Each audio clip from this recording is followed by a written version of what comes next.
Diversion పాలిటిక్సా? మాకు diversion చేయాల్సిన అవసరం ఏముందయ్యా? ఎవరు డైవర్షన్ చేస్తున్నారు? వైసీపీ వాళ్ళు డైవర్షన్ పాలిటిక్స్ చేస్తున్నారు.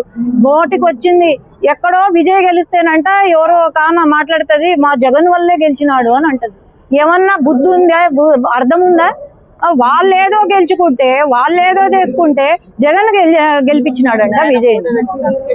ఎవడో వీళ్ళే పోయి పెట్టించుంటారు, వీళ్ళే పోయి పెట్టి నిలబడి ఉంటారు. కానీ ఎవరు జగన్ అంటే ఎవరికైనా తెలుసా? అక్కడ మరీ ఎక్కువైపోయింది వీళ్ళది. డైవర్షన్ ఎవరు చేస్తున్నారు? మావిగన్ అనుకుంటా, ఎక్కడ ముఖ్యమైన ఇవి జరుగుతుంటే మావిగన్ అనుకుంటా ఆయన డైవర్ట్ చేస్తాడు.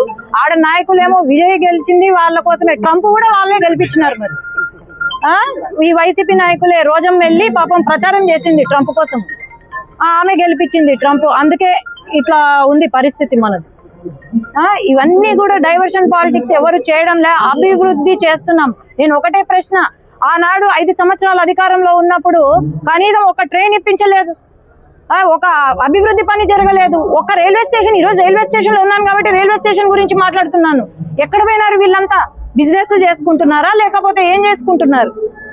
అది కాదు డైవర్షన్ పాలిటిక్స్ మేము ఎప్పుడూ చేయలేదు. సీఎం గారు లోకేష్ అన్న చూస్తున్నాం, మనం 24 గంటలు 24/7 కష్టపడుతున్నారు.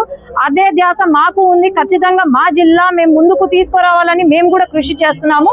ప్రతి ఒక్క సమస్యను మేము తీరుస్తాము. ఖచ్చితంగా అభివృద్ధి చెందుతుంది నంద్యాల. Thank you.